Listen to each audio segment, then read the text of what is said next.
जय गुरुदेव। जय गुरुदेव। जय गुरुदेव। जय गुरुदेव नाम किसका, जय गुरुदेव नाम किसका, प्रभु का पावन नाम, प्रभु का पावन नाम। जय गुरुदेव। मेरे प्यारे गुरु दातार, मंगता द्वारे खड़ा।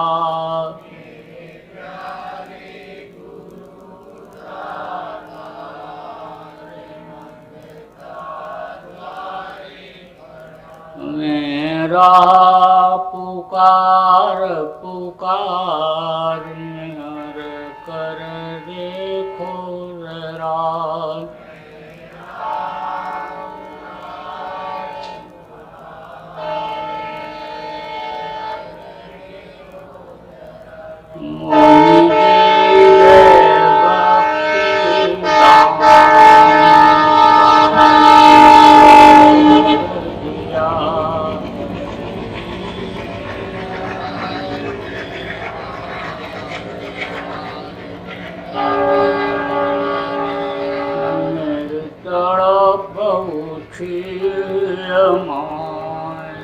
रस को तरस रहा,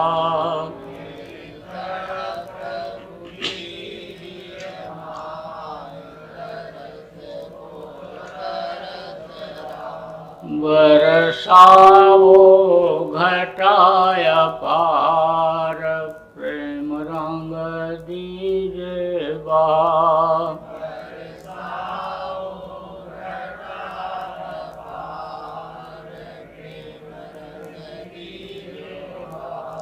सुरती भी गए अमी रसदार, तन मन होए हरा।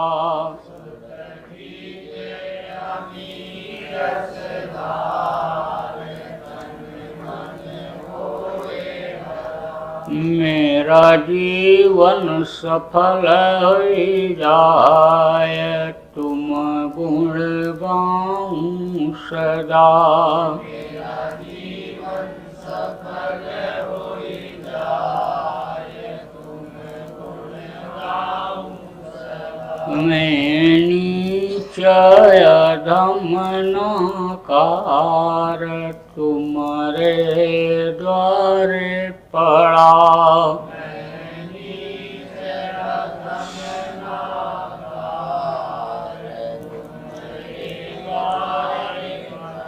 मेरी विनती सुनो दर प्यार, घट उमगाओ दया।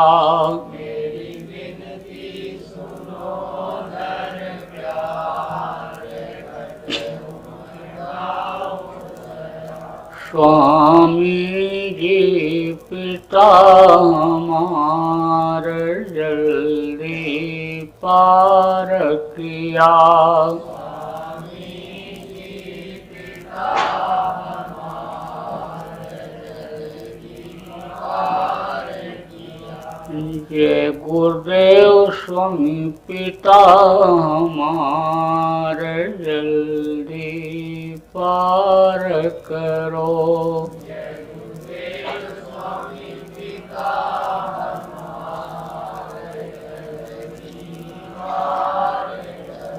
मेरे प्यारे गुरु दातार, मंगता द्वारे खड़ा। मेरे प्यारे गुरु दातार, मंगता द्वारे खड़ा।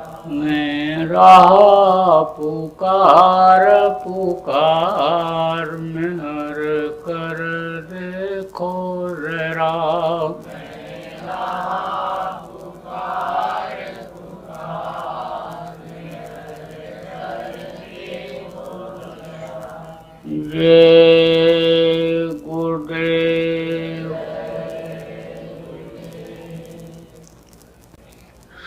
सर्वसमर्थ सर्वत्र स्मरणीय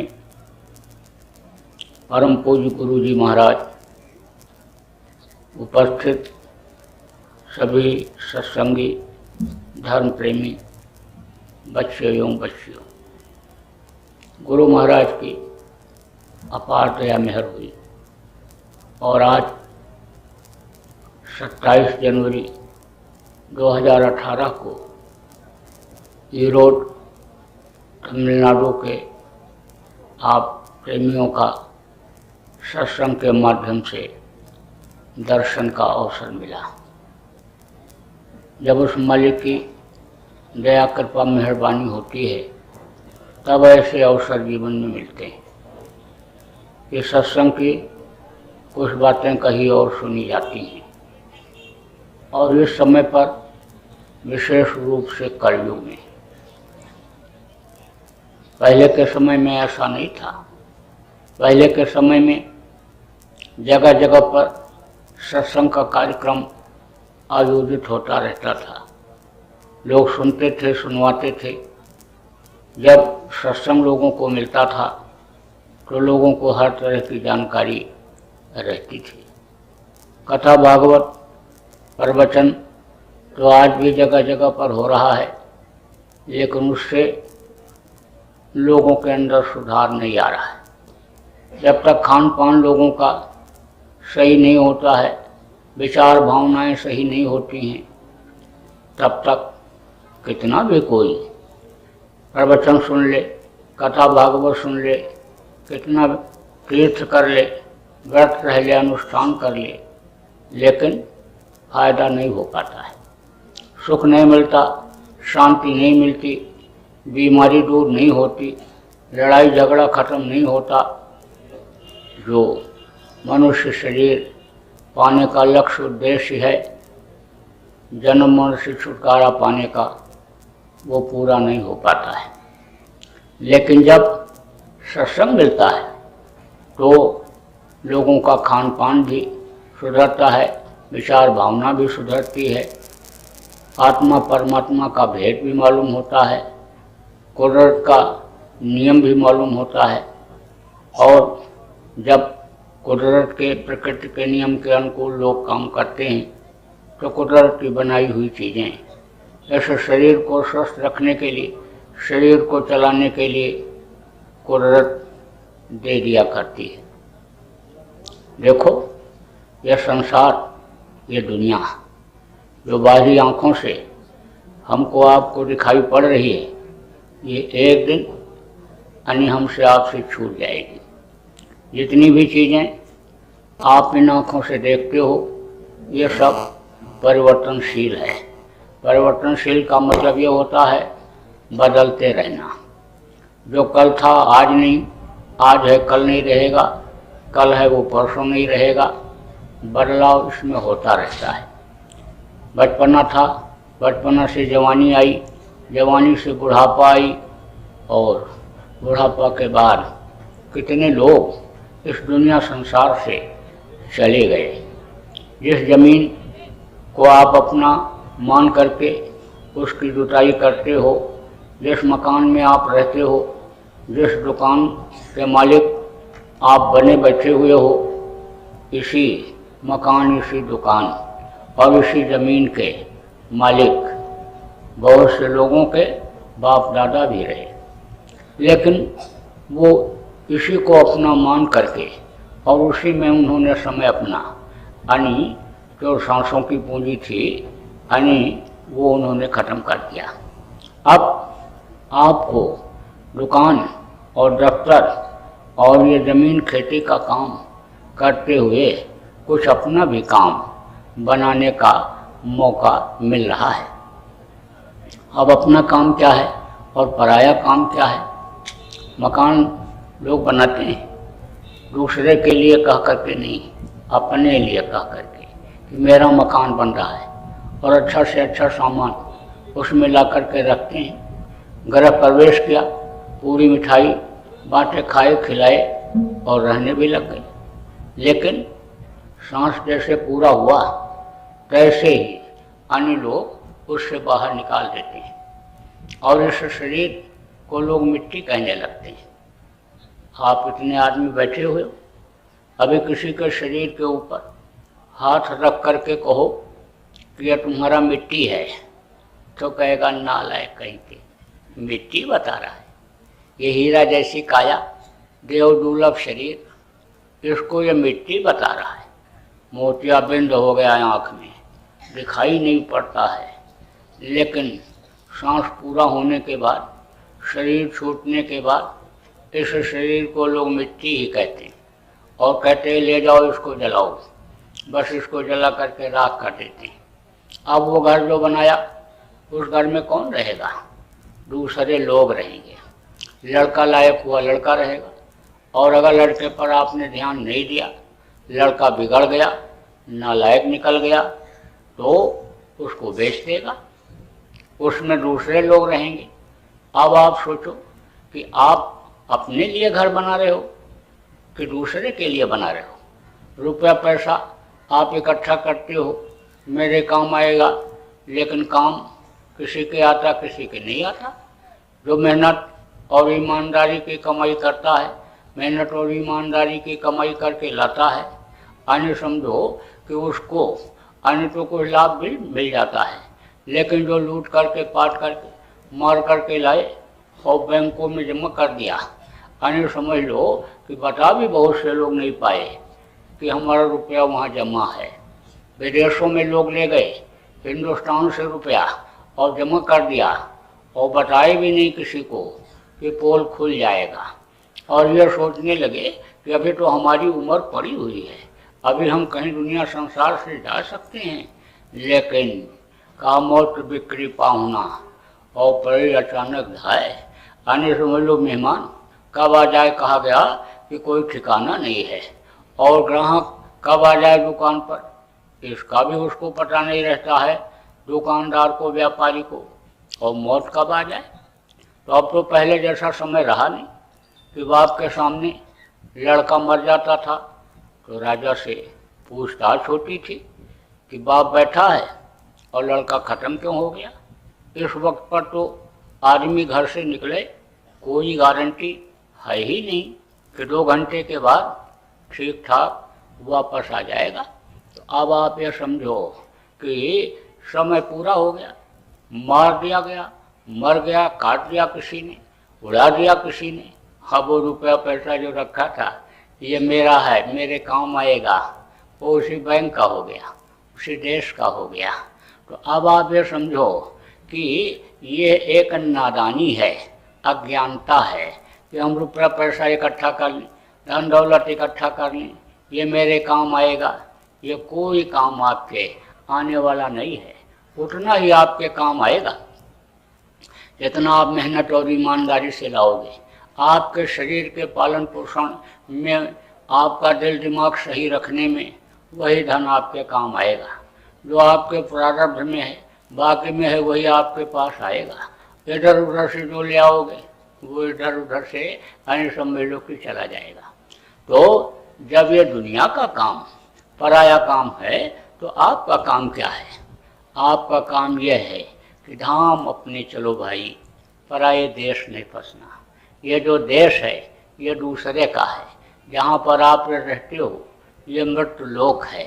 मृत्यु लोक किसी का आज तक नहीं हुआ।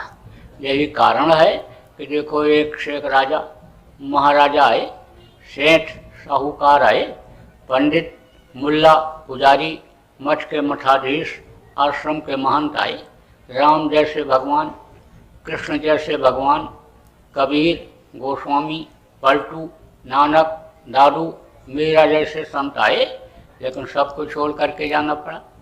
सब लोग इस दुनिया संसार को छोड़ करके गए। तो अगर अपना देश होता और अपना यह शरीर होता तो छोड़ करके कोई क्यों जाता? यह शरीर भी दूसरे का है और यह देश भी दूसरे का है। तो अपना देश कहाँ है? जहाँ कभी अंधेरा होता ही नहीं, जहाँ उजाला ही उजाला है, परम प्रकाश रूप दिन राती, न कछु चाहिए दिया गड़बाती। देखने वालों ने कहा ना कि बिना भूमि एक महल बना है, तामे ज्योति अपारी रे, अंधा देख देख सुख पावे, बात बतावे सारी रे, अचरज देखा भारी साधो, अचरज देखा भारी रे। गगन बीच अमृत का कुआं, झरे सदा सुखकारी रे। पंग पुरुष चढ़े बिन सीढ़ी, पीवे भर भर झारी रे। अचरज देखा भारी साधो, अचरज देखा भारी रे। बिना बजाए निष्दिन बाजाए, घंटा शंख नगारी रे। और बहिरा सुन सुन मस्त होत है, तन की सुध विसारी। अब आप इसका मतलब समझा दें। कहा कि मकान तो दिखाई पड़ रहा है, लेकिन ज़मीन नहीं दिखाई पड़ रही। और कभी ज़मीन दिखाई भी पड़ती है तो आसमान से भी कोमल स्वच्छ साफ दिखती है, और उसमें महल बना हुआ है जिसमें मड़ियों और मोतियों के कंगूरे हैं। उसमें रोशनी ही रोशनी है, कण कण में रोशनी है। कोई हाइड्रोजन ट्यूबलाइट, गैस बत्ती अन्य समझ लो कि जल ही नहीं रही है, लेकिन रोशनी हर जगह पर है, प्रकाशमय है। कहा कि बिना भूमि एक महल बना है। कहा कि गगन बीच अमृत का कुआं, और झरे सदा सुखकारी रे। यानी कहा कि गगन मतलब ऊपर अमृत का कुआं है, जहाँ से अमृत की बरसात होती रहती है। और पीवे भर भर झारी रे, यानी समझ लो ये जीवात्मा जब ये ऊपर की तरफ जाती है, गगन की तरफ शरीर से निकलती है और ऊपर की तरफ जाती है, तो अमृत का ये पान करती है। अब आप ये कहोगे भाई, जब ये जीवात्मा अमृत का पान करती है तो ये अमर क्यों नहीं हो जाती है? अब जीवात्मा भी आपको नए लोगों को बताऊंगा कि क्या चीज़ है। देखो, आप बैठे हो, आपके शरीर में कोई छुरा चुभोवे, मार दे तो दर्द होगा, रोगे, चिल्लाओगे। कोई चुटकी काटेगा, कोई थप्पड़ मारेगा तो आपको दर्द होगा, महसूस होगा। आपको ले चल करके आग के किनारे खड़ा कर दिया जाए तो बदन आपका गर्म हो जाएगा, आपको महसूस होगा। आपको बर्फ़ के ऊपर लेटा दिया जाए तो ठंडी महसूस होगी। आपको कोई गाली दे दे तो दुख होगा। आपकी कोई तारीफ कर दे तो आप प्रसन्न हो जाओगे। तो यह है जीवात्मा, यह सब चीज़ों का अनुभव कराती है।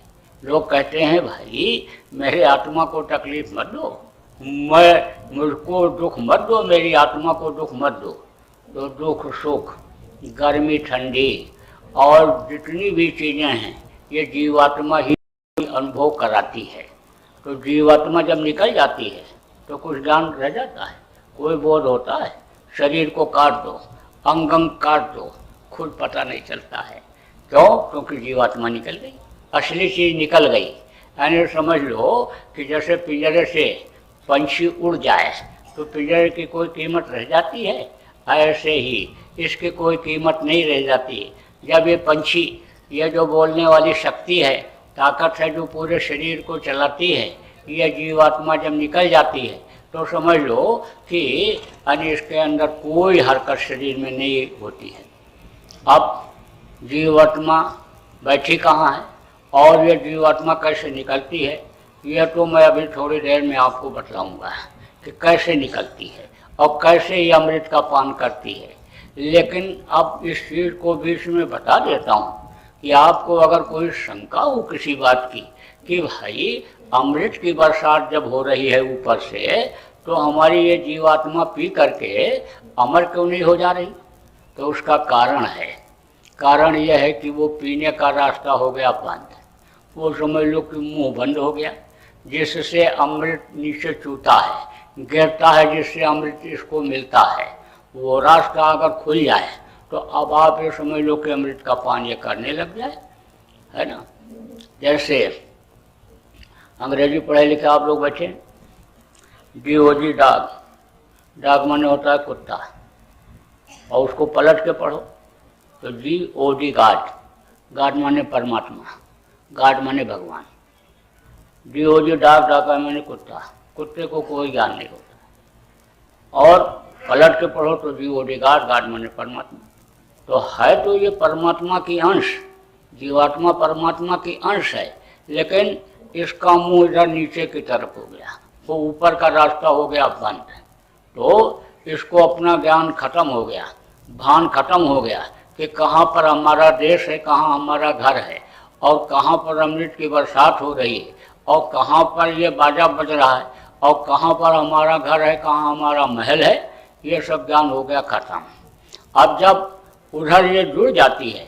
जब इस शरीर को छोड़ती है, इधर से इसको घुमाया जाता है इंद्रियों के घाट से, यानी जब इसको घाट छुड़ाया जाता है और ये ऊपर की तरफ, आगे की तरफ जब बढ़ती है, तब इसको अपना घर भी दिखाई पड़ता है। और अपनी वो आवाज़ मधुर मधुर जो हो रही है, जो हर तरह के बाजे बज रहे, जो कीर्तन हो रहा है, जो रामलीला रासलीला अंतर में हो रही है, जिसके लिए गोस्वामी जी ने कहा सूझई रामचरित मणिमाणिक, अंतर में राम का मानस का चरित्र जो हो रहा है वो सब दिखाई पड़ जाता है। तो अब आप ये समझो कि वहाँ आपका घर है, वो आपका देश है, और वहाँ से आए हुए आपको बहुत दिन हो गया। कितने सतयुग, कितने त्रेता, कितने द्वापर और कितने कलयुग बीत गए और अभी तक वापस अपने घर, अपने मालिक के पास नहीं पहुंच पाए। कितने करोड़ वर्षों तक कर्मों के अनुसार नरकों में रहना पड़ा, मार खानी पड़ी। जब मार नरकों में पड़ी तो 100 कोस तक चिल्लाए, लेकिन कोई बचाने वाला नहीं मिला। यहाँ तो कहते हैं मार दो काट दो, कुछ नहीं होगा। हाई कोर्ट, सुप्रीम कोर्ट से बढ़िया वकील रख करके, जज के पास सिफारिश लगा करके छूट करके चले आएंगे। लेकिन वहाँ न तो कोई वकील मिला, न कोई ऐसा जज मिला जो सिफारिश सुन ले, सेटिंग कर ले। वहाँ तो कर्मों के अनुसार मार पड़ती ही है। तो बहुत मार खाए। टट्टी का नर्क अलग, पेशाब का अलग, मवाद का अलग, उसमें पड़े रहे। काटते हैं फिर जोड़ते हैं, फिर काटते हैं फिर जोड़ते हैं, फिर जो है फिर अन्य समझ लो हाथ पकड़ करके फेंकते हैं, टूट जाता है हाथ, और उसके बाद फिर जोड़ देते हैं, फिर उखड़ जाता है पैर, फिर जोड़ देते हैं। सजा भोगने के लिए ही तो नरकों में जीवों को भेजा जाता है। अपने कर्म के अनुसार बुरा कर्म जो करता है उसको नरक में जाना ही पड़ता है। तो बहुत दिन तक नरकों में रहे। वहाँ से जब छुटकारा मिला तो कीड़ा मकोड़ा के शरीर में, सांप गोजर बिच्छू के शरीर में, यानी मुर्गा भैंसा बकरा के शरीर में, चींटी और चींटी से भी छोटे कीड़ों के शरीर में, यानी यही जीवात्मा जो हमारे आपके अंदर है, यही यानी भटकती रही, इधर उधर मार खाती रही। अब आप ये कहोगे कि भाई चींटी तो बहुत छोटी होती और हम बहुत बड़े हैं, तो यही जीवात्मा उसमें कैसे रहेगी? यही कारण है कि जीवात्मा को आज तक कोई देख ही नहीं पाया। इतनी छोटी है कि आज तक कोई उसको देख नहीं पाया। डॉक्टर, वैज्ञानिक यानी रिसर्च करते ही रहे, और रूह को, जिसको जीवात्मा कहा गया, सोल कहा गया, आज तक उसको नहीं देख पाए। यही नहीं पता लगा पाए कि कौन सी चीज़ ऐसी निकल जाती है कि जिससे इसको लोग मुर्दा कहने लगते हैं, इसमें ताकत नहीं रह जाती, इसमें सड़न गलन बदबू पैदा हो जाती है। इसका पता आज तक कोई भी वैज्ञानिक जोशी लगा ही नहीं पाया और न जीवात्मा को देख पाया। तो इन बाहरी आँखों से यानी उसको देखा ही नहीं जा सकता है। दुनिया का कोई भी सूक्ष्मदर्शी यंत्र, जिसको माइक्रोस्कोप कहते हो, बना ही नहीं ऐसा कि जिससे जीवात्मा को देखा जाए। तो यही जीवात्मा यानी कर्म के अनुसार यानी भटकती रही। वहाँ से जब छुटकारा मिला तो 9 महीने माँ के पेट में उल्टे टंगे रहे। आप जितने भी लोग यहाँ पर बैठे हुए हो, एक दिन सभी लोग माँ के पेट में उल्टे टंगे हुए थे। किस हालत में? उल्टा जीव रहा लटकाना, दादुर पक्षी केर समाना। पेड़ों पर जैसे दादुर पक्षी लटका रहता है, ऐसे लटके हुए थे। टट्टी, पेशाब, मांस के लोथड़े सब मुंह में भरे हुए थे। उस समय पर माँ के पेट की आग इतनी तपा रही थी, गर्म कर रही थी कि एकदम से व्याकुल हो उठते थे। देखो, जब माँ कोई अन्य तीखी चीज, गर्म चीज खा लेती है तो बच्चे को पेट में वो चीज लगती है और फिर वो इधर उधर ऐसे डोलने लगता है। तो माँ खुश होती है कि पेट में बच्चा चलने लग गया, अब उसमें जान आ गई। जान नहीं आ गई, जान उसकी जा रही है, तकलीफ से परेशान है, इसलिए उसमें वो घूम रहा है। ये माताएं इसीलिए तो कहती हैं ना बहुओं से कि अब देख पेट में बच्चा आ गया, अब ज़्यादा तीखा मीठा मत खाना, अब ये गर्म चीज़ मत खाना, अब देख पुरुष से दूर रहना, अब देख ये चंद्रमा सूर्य की किरणें जो आने ग्रहण के दिन आने रहेंगी वो तेरे शरीर के ऊपर पड़ने न पावे, सब बताती रहती, समझाती रहती। अब आजकल की जो बहुएं हैं वो तो इनके पास बैठती नहीं है, इनसे दो बात पूछती भी नहीं है।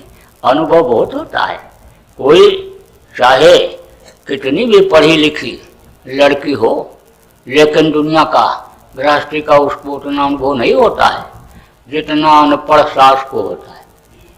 कोई MBBS MS करके लड़की आवे, डॉक्टरी पढ़ करके दूसरे के पेट से ऑपरेशन करके बच्चे को तो निकाल देगी, लेकिन उसका बच्चा पैदा होने का जब समय आएगा तो अपना ऑपरेशन करके बच्चे को नहीं निकाल सकती है। लेकिन अनपढ़ सास बड़े आराम से हाथ फेर करके इधर उधर से दबा डुबू करके और बच्चे को पैदा करा देती है। तो बहुत अनुभव होता है। अब तो ये कहती हैं ये अनपढ़ हैं, बुजुर्ग हैं, सुनती कम है, बोल नहीं पाती हैं, इनके पास कौन बैठे? बैठना चाहिए, सीख लेना चाहिए। तो अब आप ये समझो कि बड़े तकलीफ में थे, उस वक्त पर बड़ी परेशानी थी माँ के पेट में, लेकिन समय कैसे पास होता था ये भी बता दें। जैसे आप कहीं जा रहे हो, तालाब के किनारे पहुँचे तो वहाँ पर पत्ता सड़ने की या और कोई गंदगी की बदबू आपके नाक में आने लगी।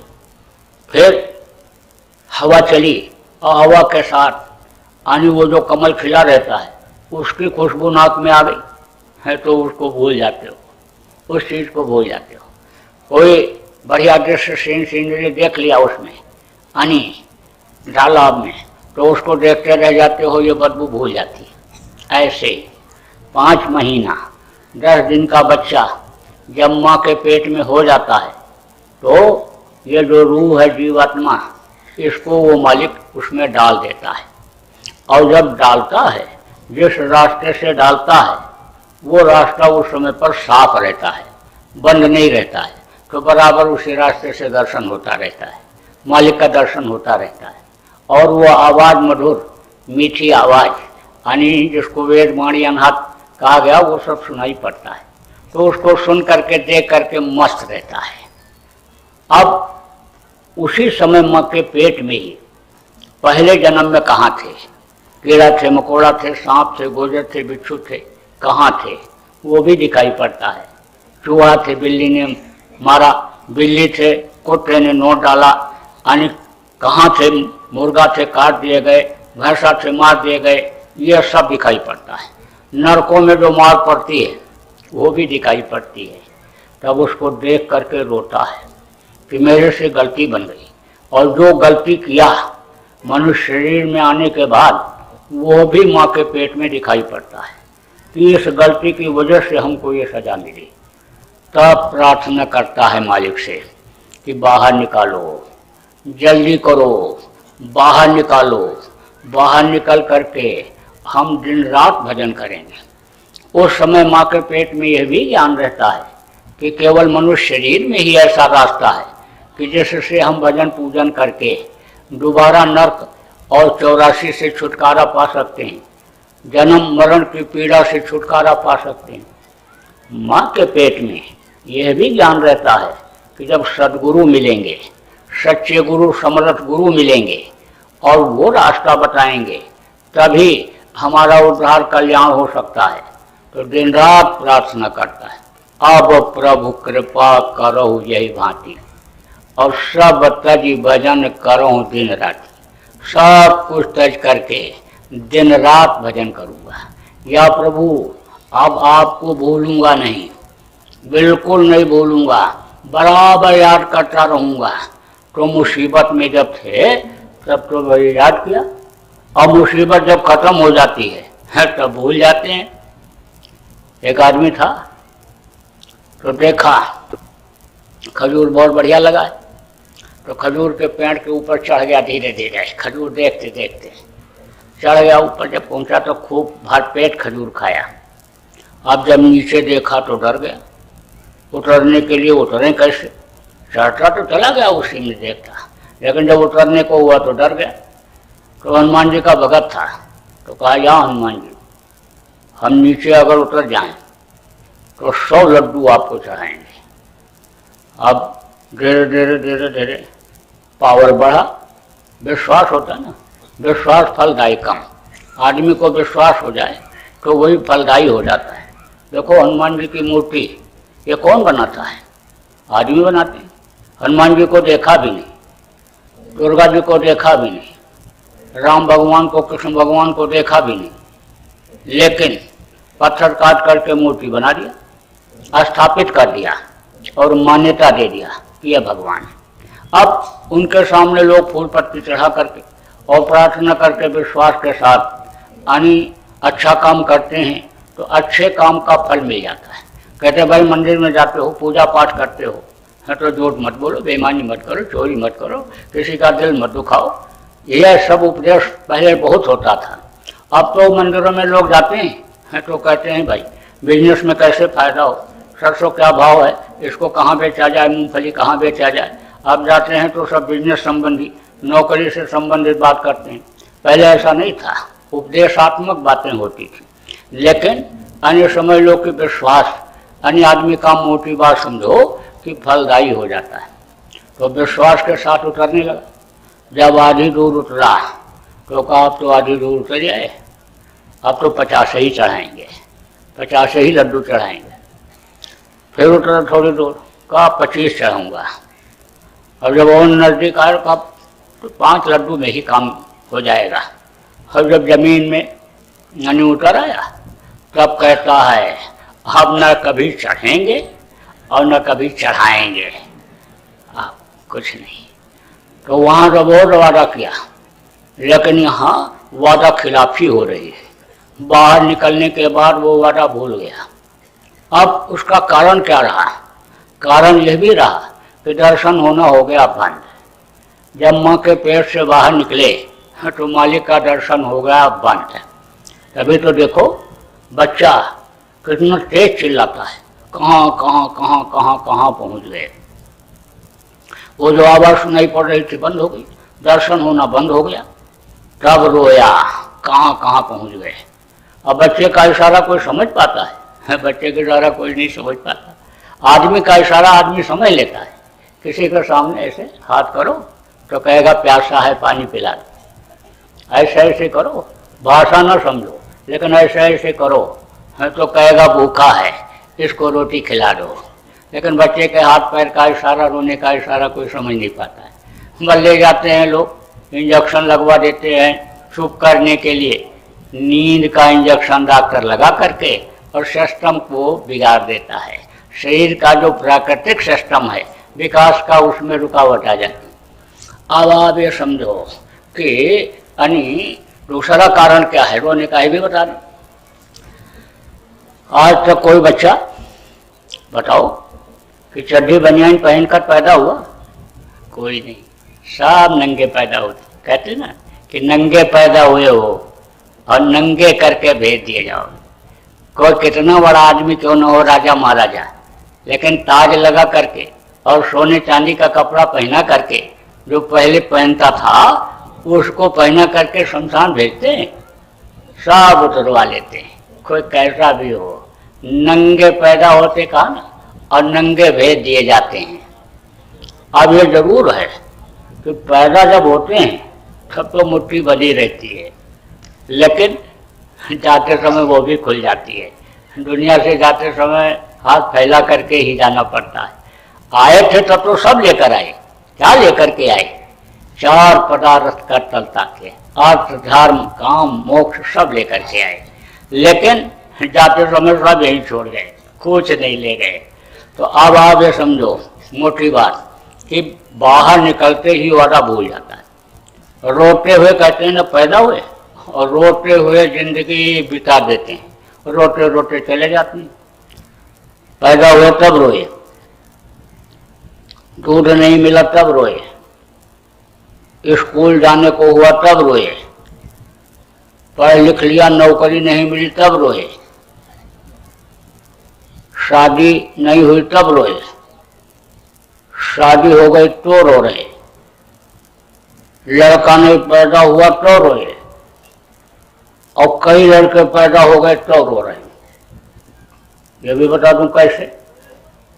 जिसका लड़का नहीं पैदा हो रहा है, कहो चलो मजाक पर चद्दर चढ़ाओ, लड़का पैदा हो जाएगा, बस सुंदर चुंदरी चढ़ाओ, गया में पिंडदान करी आओ, चलो कथा सुन लो, भागवत सुन लो, लड़का पैदा हो जाएगा।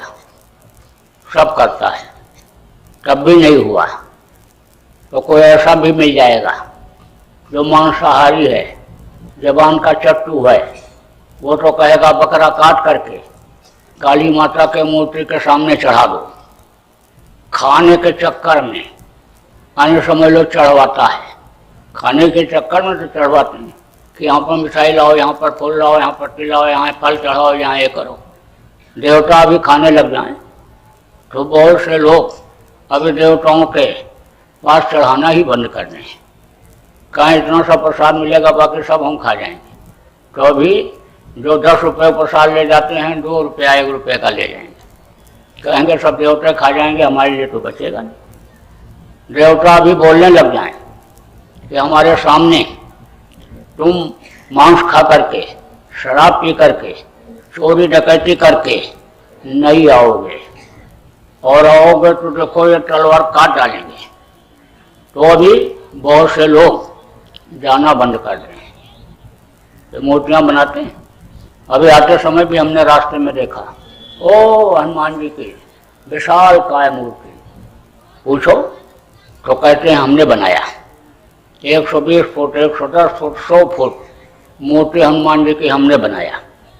अब हनुमान जी अगर ये कहने लग जाए कि तुमने हमको धूप में खड़ा कर दिया, जितना धूप हमको लग रहा है, जितना पानी हमारे ऊपर गिर रहा है, जितनी ठंडी हवा हमको लग रही, और तुमने अगर हमारी मूर्ति बनाई तो देख लो गधा सही कर देंगे।